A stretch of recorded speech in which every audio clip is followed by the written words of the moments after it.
On this episode, we feature an artist that is a multi-talented filmmaker, founder of Under the Witch's Hat website, tarot card practitioner, author of The Dagger, The Madigan Chronicles Book 1, and the magical tarot deck, The Madigan Chronicles Book 2, and soon to be released, I believe, Book 3, The Wand. I'd like to welcome Marika Lexman to the show. How you doing?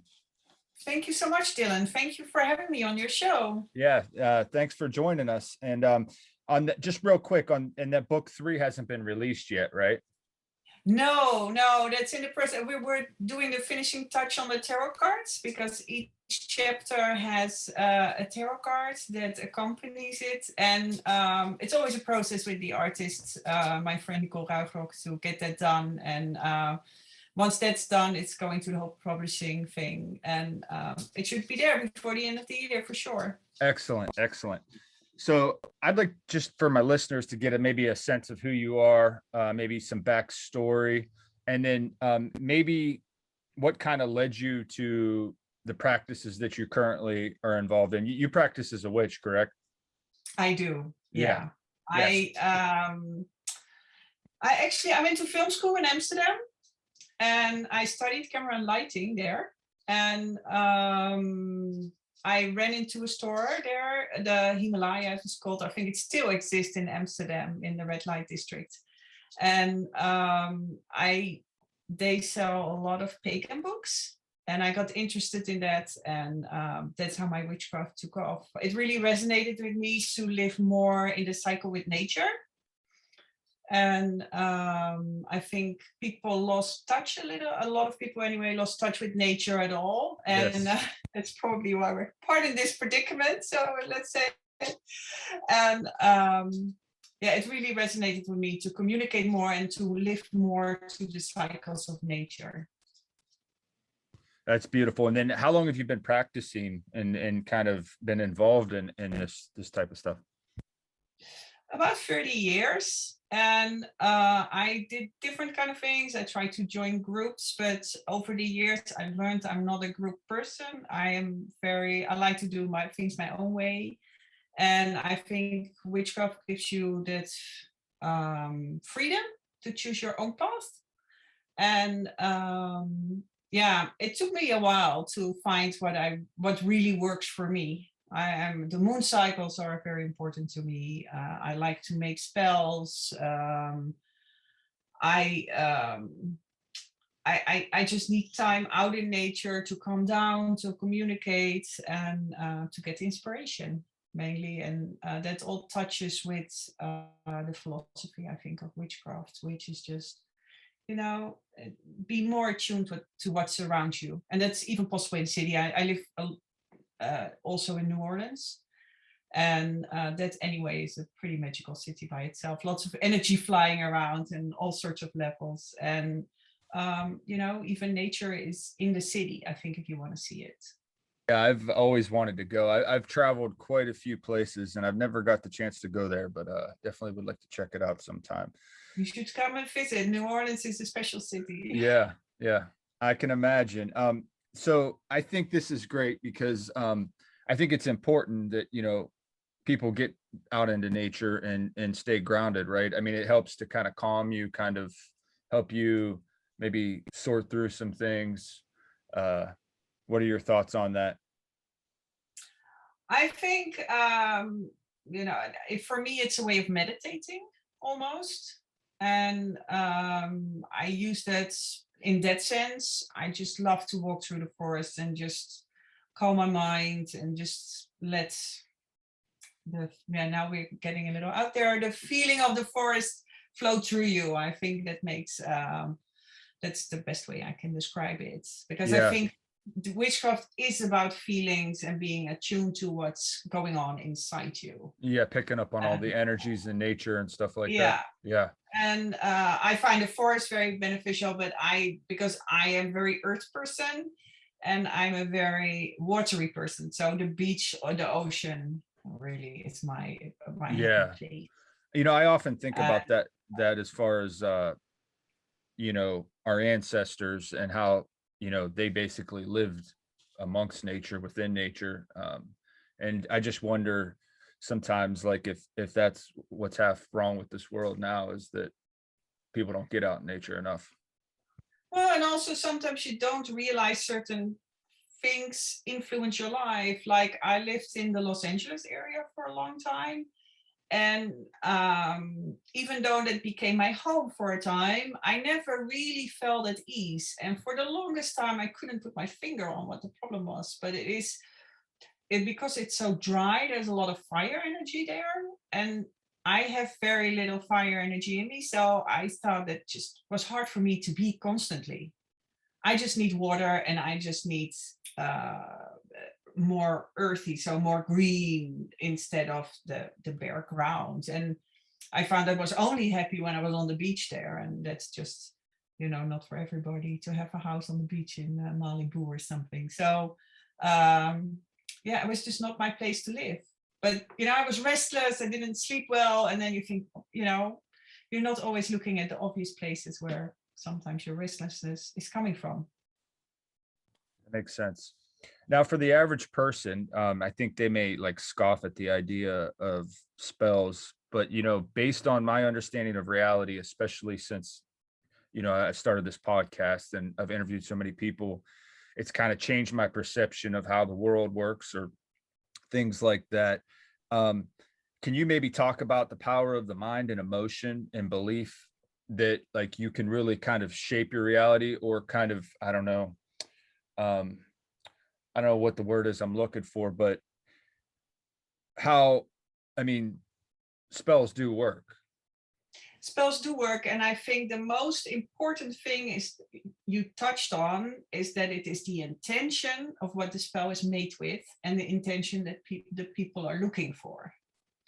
Because when I make a spell, I collect things constantly around me. Shells on the beach, little trinkets in stores,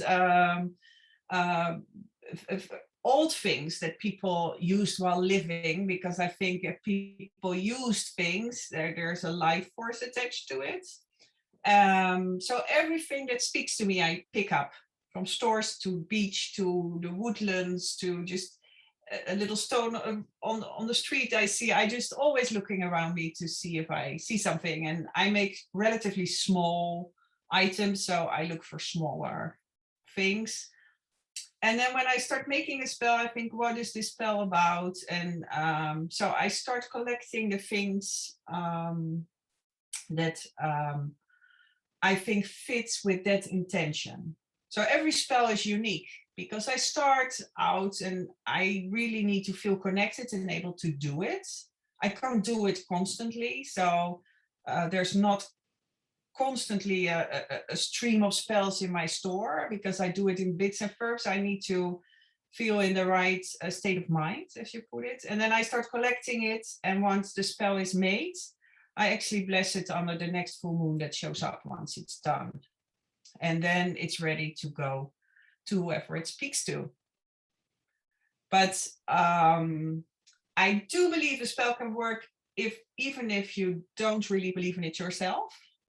But still, Really? if you have the intention, it's better. You always get more out of it. It's like with a tarot reading, you can just sit back and let people read for you. But if you participate, you will get more out of the process. And I think that's the same with a spell. And a spell is not, you buy it once and it works forever. It dissipates over time. So once you start using it, it can fall apart. And then it's time for a new one or a different one, or that part of your life you have to let go and move on to something else. That's an excellent answer. Can you maybe give some examples of maybe something that you did that it kind of showed up in your reality that maybe even kind of surprised you? I made a spell for somebody for psychic vampires. We all have the people in our life that draw energy from us. If we spend time with them, you just are tired when you come home. So I made a spell for somebody, and at a certain point, it just completely burst. So I think he really got something directed at him. and that made the spell did its work. So it was a very direct way of showing that it worked, and I thought that was very interesting because it's not always so visible. But it was like a little. I make some in the old clocks, old little how do you call it, pocket watches sometimes, and it was one of those, and the glass was just completely shattered. So I thought, wow, sometimes it's very visible, but most of the time a spell, it's not that visible how it really works, I think. Interesting. And you touched on this earlier. There seems to be just a deep connection with nature. Can you talk maybe a little bit about, I mean, you already have touched on it, but the importance of this with witches, and maybe even in relation to the seasons?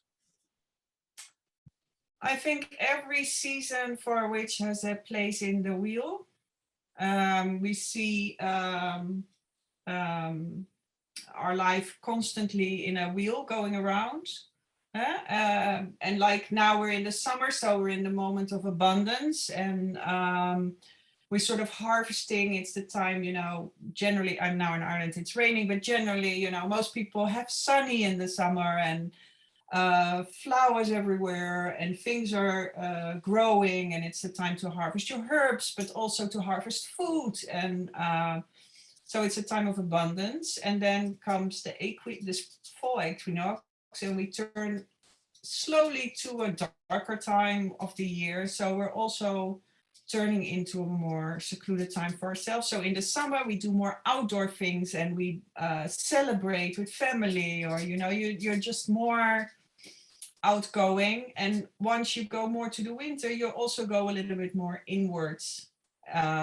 So you come to Sean, and then it's time to communicate maybe with your ancestors, or to look inward and think, what do I need to work on this winter to help myself grow? Or do I want to, which project I want to start working on in my mind? So once spring comes, you will start your new project, because I think during the winter you're more in a sort of a little bit of a hibernation, and then in the springtime it's time to start new projects, to actually be more active and to do more things.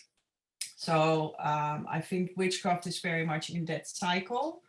And then in each cycle, you have the cycle of the moon. So you have the waxing moon and the waning moon. And generally, the waxing moon, you try to build things, while in the waning moon, you try to clean things. So like clean your house, or clean your life up with people that are a clutter, or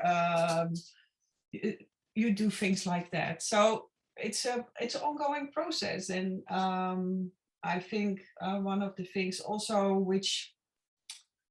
what I learned to deal better with being a witch, is with people passing on.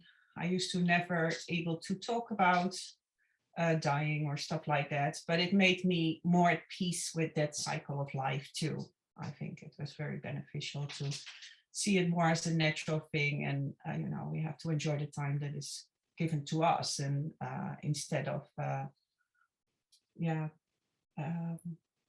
be more in the moment. Let's put it like that.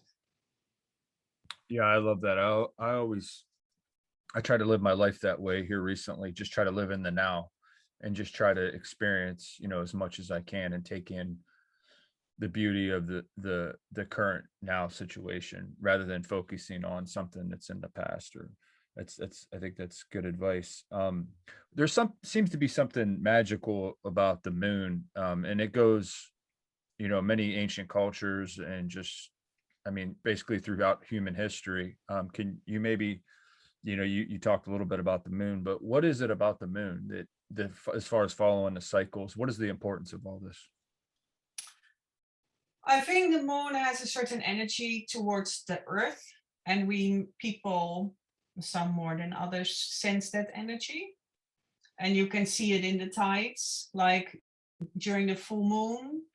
After the full moon, the tides are higher and lower.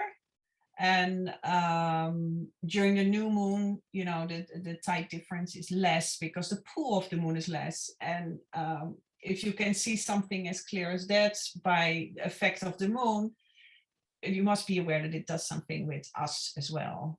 In the ancient time, they would say, more babies are born during full moon or in the periods and stuff like that. And I think we just, because we're always these days rushing and not really looking up anymore, we forget about it. But it still influences us. Sometimes people are more moody around the full moon or more emotional. And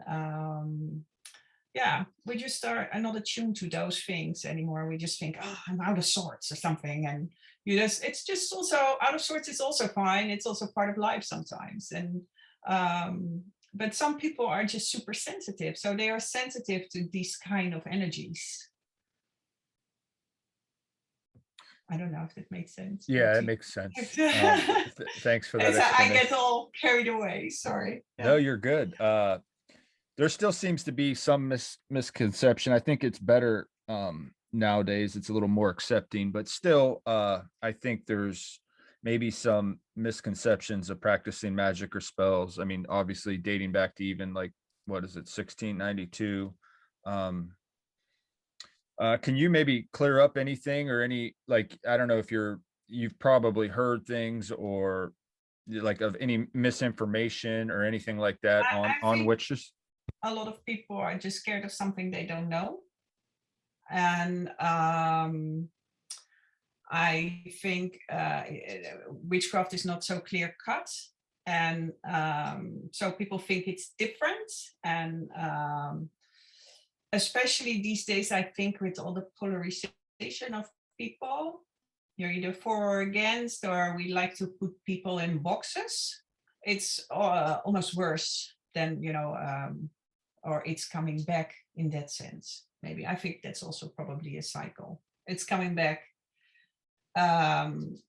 Instead of people just taking who they are. And I think if people could just let everybody just be whoever they want to be, I don't want people live their life so as I live my life. I live my life, I think, in my way that's unique to me. And I think everybody should live their life in a way that's true to them. And instead of trying I push you to live the way I live, I don't know, that might not be the right way for you. So why can't I just be happy for you the way you're living your life, and everybody else can be happy about how I live my life, and just mind your own business. And but somehow people have the urgency to judge. And I think these days with social media, you see that a lot, that immediately everybody has an opinion about it, and instead of just sometimes just take it in and just, let go, instead of trying to force your view on somebody. Yeah, maybe even like you said, try to understand it a little better rather than, just being scared of something you don't understand. Yes, exactly. Not necessarily saying you have to completely agree with it or jump on board with it, but I think when you understand something or you try to understand something, it maybe changes your, perception a little bit on it. I think trying to understand somebody else is always a good start. And, it always expands your own knowledge or view of the world.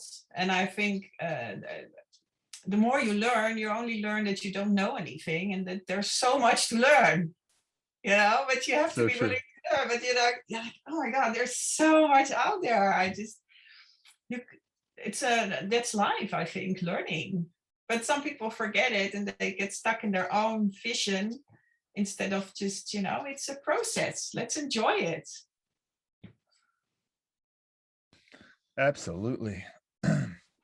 Okay, so tarot cards and the realism behind those, and even maybe some of the guidance they provide. I've mentioned on my show before, so sorry to the listeners if I'm, kind of repeating myself, but I've actually dabbled a little bit with tarot cards, and it's interesting, just the kind of things you can pick up on, and even it's kind of like a guide, right? I see tarot completely as a guidance tool personally. I don't see it as fortune telling. Because I am a strong believer is that you make your own future, and it's a constant 3 branches. you make a choice and it will be different. So the tarot gives you only a moment in time, this moment. And it can help you make a choice, or it can show you different paths that you could take and what the pros and the cons are for that. Or somebody once asked me, had an interview and he wanted to know what to look out for and stuff like that, that you can be aware that if a message comes your way, you will notice it and can grab it. But I think it's not set in stone life, so you have to take it with that. And but I think there's a lot of value in it. There's a lot of archetypal things in it, that it lives in all of us, and it sometimes can help you really point out the problem that you're working on. Because I also find that, we think about a lot of stuff and we know often what a problem is, but we don't really want to talk about it, or we don't know how to really say it. And I think the tarot helps you really say something. And I also believe that if you really say it out loud, you put it in the world. It's out of your head and it is in the world. So I think that tarot is also a great tool for that, to really, start something, or bring the problem in the open, front and center, and by discussing it, really start doing something with it and let it fester in your head, which is in the end, not a good thing. What do you attribute that to? I mean, just the magic of the universe? I mean, because there does seem to be I don't know, like a true guidance there, that, like you said, it'll bring it'll bring a problem front and center for you to look at and deal with. My own message was for years the same, until I really changed something about my life, and then I start getting a different message. So it's just very I do believe the universe teaches you lessons in many ways. And it's funny how that works, but tarot is a tool to use what the universe tries to communicate with you. That's a nice way of seeing it. Yeah, because I think, gosh, I get constant lessons from the universe. So every day, right? Yeah. And sometimes it tells you, you didn't do it right. Here it is again. Yeah. So you have your own deck of cards, right? Or the deck being made? We're in the process of making that, because this series I'm writing at the moment, the Madigan Chronicles, all the family members from the Madigans represent a major arcana from the tarot cards. Not only literally in the book, but also each character has those character traits in them somehow. And, I love that. Each chapter, it will be in the end 6 books and a total of 40 chapters. The chapters are fairly long. Each chapter represents a minor card of the tarot deck. So 1 to 10 from each suit. So hence the 40 chapters. And that's really cool how you did that. And so each chapter also represents that card in some ways. Like I'm now writing on book 4, and I have the 2 of Wands. So I see that as cooperation. Yeah, you have to start cooperating with somebody to get something to work, and also as a doorway. So in that chapter, people are coming together to, get things done. So that multiple people are teaming up about certain things. So I try to get those teams back in those chapters. And I was fortunate enough to have a childhood friend, Nicole Raadrock, and she's a wonderful artist. And she designs these tarot cards with me, and she's my brainstorm partner for the books. So we talk about the story, and then we talk about, gosh, which card. And in the end, we chose to put animals on the cards. So each card represents an animal. And it's just a joy to work with somebody and creatively to spar about ideas. And because I think that's the hard part about writing. You're often in your own world, and you in your own head, and but if you work with another creative person, you get further because you push each other to you say, oh, this isn't right just yet, and then you push you to take that extra step. So for me, it's really good, and I never thought I would love it to work so much with somebody. To just, creative sparring is the best. Yeah, that sounds amazing. And I love how you kind of like they're related to your books. When's the deck going to be available? It won't be available until the very end. So 6 books, and I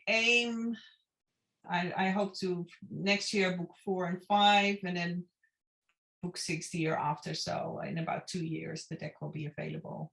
But if people are curious, they can look them up in the books. And because I have to also write a company book then with the cards. So, you can only do so much. That's exciting. That's exciting. Can we talk a little bit about your books? Sure.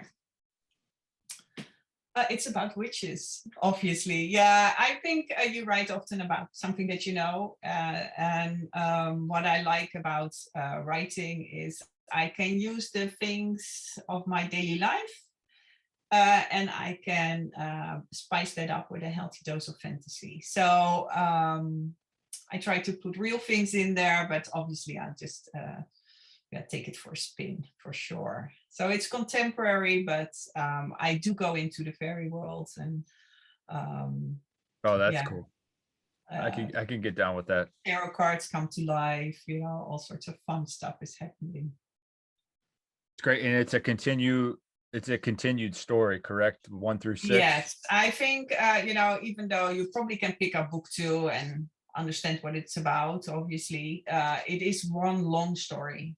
Each book, each chapter is a tiny story, then the whole book is a story, but then the 6 books will be one complete story.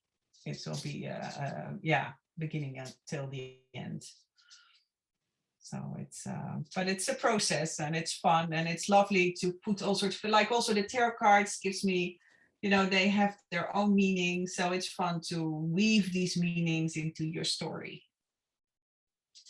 What's the inspiration behind the books? I'm always fascinated with family. Most stories I write about, in the end, family plays an important part. I come from a relative. I have 4 other siblings, 4 brothers, and so these days that's a reasonable size family, not huge, but substantial. And I always am fascinated with the dynamics in a family. And I am lucky to come from a family, so we are pretty tight. But even though we have our scuffles, we still, when it comes down to it, we will be there for each other. And I realize fully that it's not for everybody. I know people, I have friends, and some are just not fitting in with their family. And so I've always been fascinated about dynamics, and I found that the Madigan Chronicles was something that I wanted to write about a family. I wanted to write about magic, and then I wanted to integrate the tarot card. So I actually started 15 years ago with this idea, and at first wrote it as a screenplay, but it was way too much for an hour and a half. And I tried to do it in different ways, but it never worked. And then TV series were coming up, and I thought, oh God, then it really clicked for me to connect even more with the tarot cards and do an episode per tarot cards. And then people kept saying, gosh, there are so many characters, and it would be lovely if you wrote a book. But I had never written a book. So I thought, oh, I don't know if I have the patience to do a long form. And one time I have a cottage in Ireland, and I was there, and I had time, and I just sat down and I started writing, and I never stopped. That's basically what happened. I just loved it. I just love to be in people's heads, and I am all these people. So I never knew, but during the COVID, my husband was home all the time, and he said, "Oh my God, you talk to these people all the time. So apparently I'm just talking out loud to everybody the whole time. And I never knew it, because then, if my husband did work, I just home alone, and you just, I go walk on the beach, I have long conversations, but you're just not aware that what you're doing. So Wow, it's just, writing makes me happy. That's clear. that's really cool. So you're originally a filmmaker, right? I am, yeah, and I still do that. And about a year and a half ago, I made a documentary about Greenland. So that was quite exciting to go to Greenland. I never thought I would ever go, and I thought that was a special country where people are actually still very connected to nature, and because nature is such a big part of their life, it's a very different way of life. And as a witch, that was also very interesting, I think. And the climate change is very clear there. So, that it's already changing their lives so much. And that was just an interesting project. And we're just wrapping that up. So I do that with an Irish production company. Is that what the documentary is about, is climate change? It's not necessarily about climate change, because we thought there's so much out there about it. It's actually who lives in Greenland. It's about the people in Greenland. Oh, that's cool. How it's influenced their daily life. And because, we talk about Greenland, but in the end, then nobody knows what it's actually like. So I connected with this Irish crew, and it was just lovely. We had a great experience. Yeah. Huh. That's fascinating. Now, so film is still part of our lives, but the writing took over a little bit. I love that though. You found something that I think you weren't expecting, right? That it's kind of like your thing. And that's the funny thing about, you just never know. Yeah. That's the thing about learning. You just never know when it hits you. I would, if you asked me 30 years ago, you're going to be a writer, I would have laughed. I thought, nah, of course not. But I just love it. I just, it makes me, it's my happy place these days. And it's just, it's so amazing to be able to weave a story and to see it out in the world, and talk to other people you otherwise wouldn't talk to. And it's just, it changed my life. So, and it's, again, because I first went to film school. That changed my life considerably, coming from a small village in the Netherlands. And then I met my husband. He's also in the film, and he got a job in America. So that's how we ended up in America. And I went from full-time working to doing absolutely nothing, because in the beginning I wasn't allowed to work with my visa. Oh, okay. Because he had a work visa and I didn't. And that's how I actually started writing, and now I got more into tarot cards, and it's all got, because I had more time in my hand, it forced me to do something else. So I think I was a really workaholic, and I went to film school because I wanted to be creative. And then I got into I ran a camera rental house, so it was way more business. So I think the universe wanted to point me back into the creative direction, because I totally forgot about that. And by being in America and forced to give my life new meaning in that sense, it was just it changed your course. And and then now, so you never know how your path goes. But it's like it was meant to be, though. That's what's cool about it. So I just want to say to people, just trust the process. It's very hard, because it's not always fun, but in the end, you just don't know what your path is, and you might be surprised. Excellent. Book 3, when's it set to release? I hope in November, because the whole process is still not as we're a little bit behind. But once it goes into the whole publishing thing, it takes still several months. So November, I think, is very likely. But I try to release 2 books a year. So, and I did recently. That's ambitious. 2. So now I want to do book 3 for sure this year, and then 4 and 5 next year, and then 6 and the tarot deck. Sounds like a lot of work. Yeah, better get writing. That's why I'm actually in Ireland. I can focus more on work here. That's awesome. That's In New awesome. Orleans, I get so distracted sometimes with life. Let's put Right, it like that. right. Yeah. Can you tell us about Under the Witch's Hat website? I felt I didn't want to just write a book. I also want to give the people an experience about the witches. So one of the witches cooks a lot in the book. She's always in the kitchen. So the website has her favorite recipes. They have a bar in the books Under the Witch's Hat in the French Quarter. And there they sell also cocktails. So I have some magical cocktails, and I sell the spells there. And so I wanted to create more a world where people can immerse themselves and not just read the book and that's it, but also, just enjoy the world a little bit of the witches. Huh. That's a fascinating backstory about the website. That's pretty cool. So is that the ultimate goal for the website? What is the ultimate goal for the website? Just to I want to expand the world of the witches a little bit beside the books to give people more an experience of what's out there.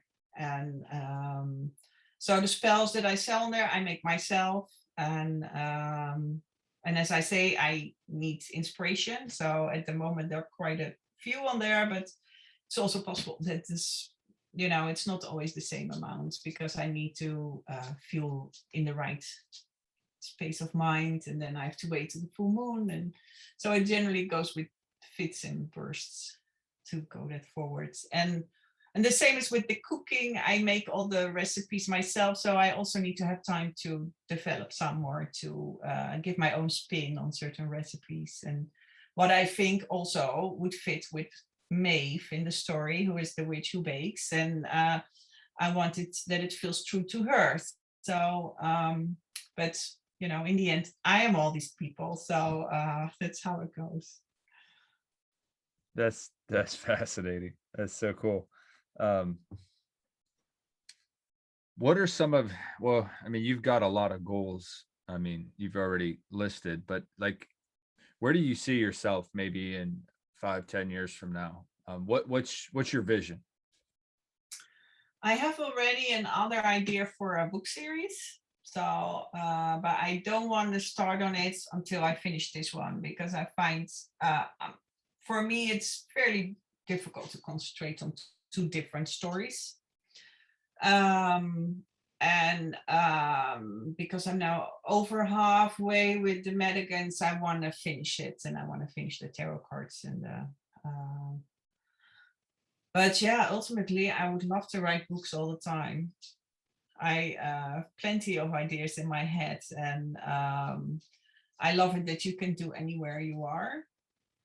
And I am a pretty fortunate person that I live part of the year in New Orleans, and I try to be part of a year in a holiday home in Ireland. And I feel really very lucky with that, to be able to experience two opposite worlds. Like I live here in rural Ireland, it's nature, it's quiet, it's just a lot of weather, although in New Orleans also a lot of weather, mind you. But you have the hustle and bustle of the city, and beneath that is the magical flow. I think in New Orleans is very strong, and it's also close to water, which I enjoy. And but I also love to be able to go for good food. I love food, for instance. So many things in life that are nice, you should not forget to live. So and endless good restaurants in New Orleans.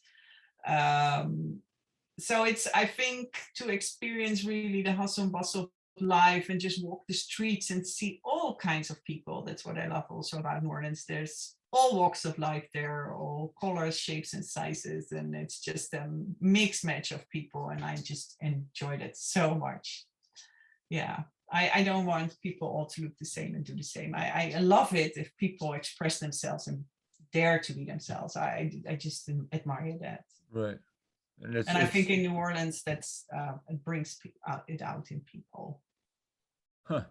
Sounds like a nice change of pace too. If you're, You can Yeah, it's just kind of really switch the it up. opposite. Yeah. So now I'm like here, and what I want to do is get over halfway with book 4, and then I go back to New Orleans and finish it, something like that. So but to give it a real good start, it's good to be in Ireland. I just take the dogs on long hikes and let the story go around and around in my head, and I started writing, and then yeah, you get in some sort of flow. For me, it works best if I have a rhythm. I think it took me a long time to find the right process, because you hear all these people, oh, you should do it like this or you should do it like that, and at a certain point I realized this is how it works for me. And that's also a process. If anybody ever wants to go writing, it's good to do courses and stuff like that, but in the end it's important to find what works for you, because what works for somebody else doesn't mean that that's your way.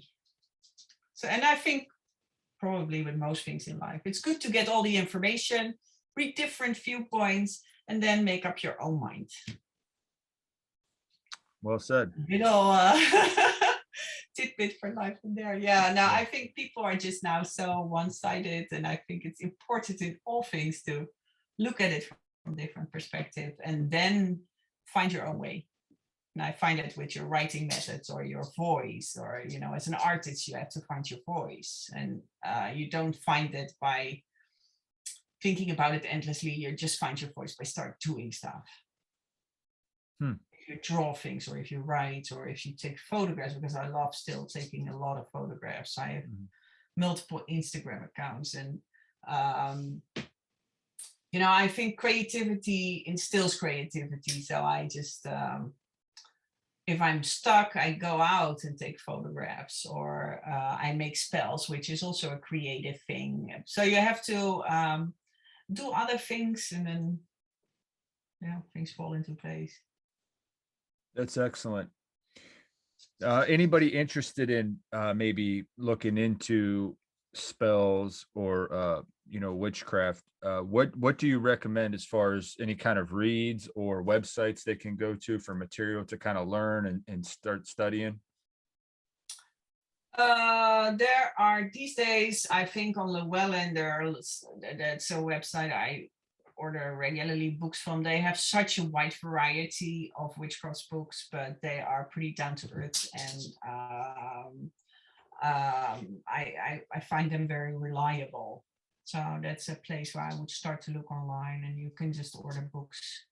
Or better, if you are feeling it's something for you, find a local store that is a paganism, or has maybe a more extensive amount of books on that kind of reading, and just go and talk to people, and just don't be afraid to ask questions.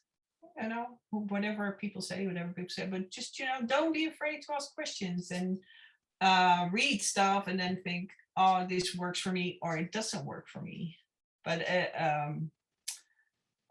don't I think reading again lots of different things, and then finds what resonates with you, and then on that subject you can move on.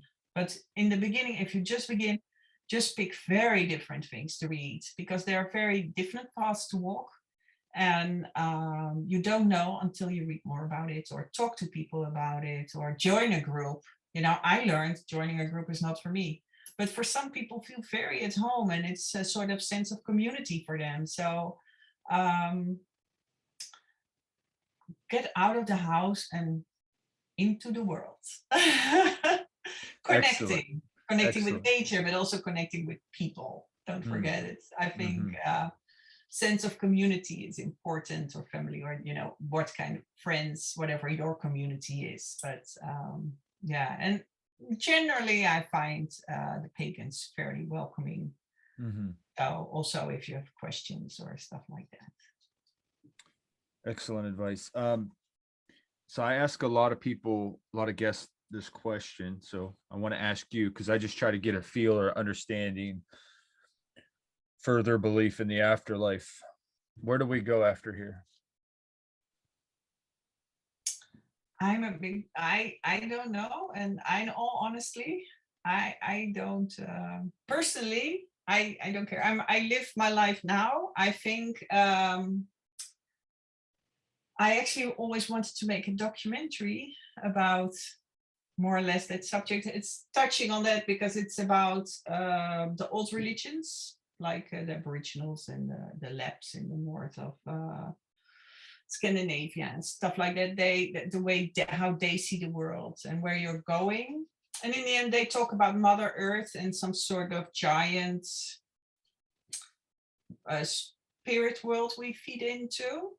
I like that idea. It reminds me a little bit of, if we talked about the universe before, we're all part of the universe and we'll just go back to it. Maybe that's the way. But yeah.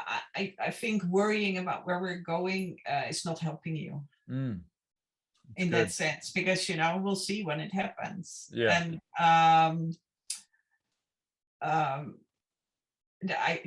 your physical body obviously deteriorates, and I think your spirit will probably feed into the Mother Earth, and it just dissolves with the rest of the knowledge, because there is a sort of a knowledge to tap into, and there's so much interesting stuff to read about that. But I got so carried away with it, and I found it hard to really size it down to make it in a proper documentary, so I never did it. But yeah, I think Mother Earth is the nicest idea, or the universe, sort of a collective mind that we just dissolve back into.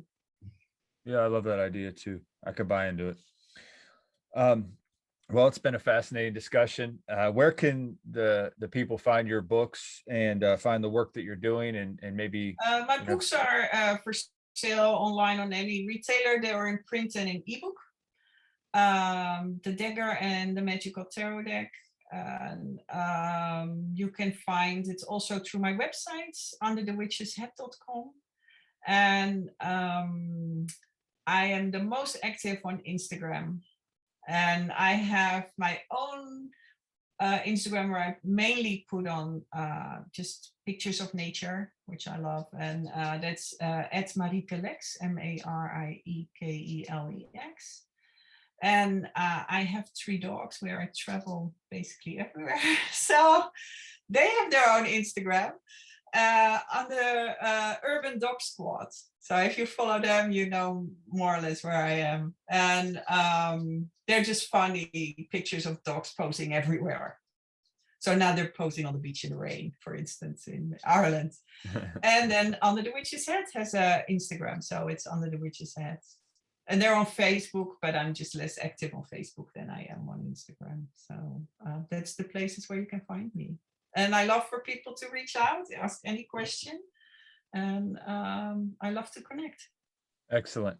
Hey, thanks again for coming on the show. Thank you so much for having me, Dylan. It was great. Thank you.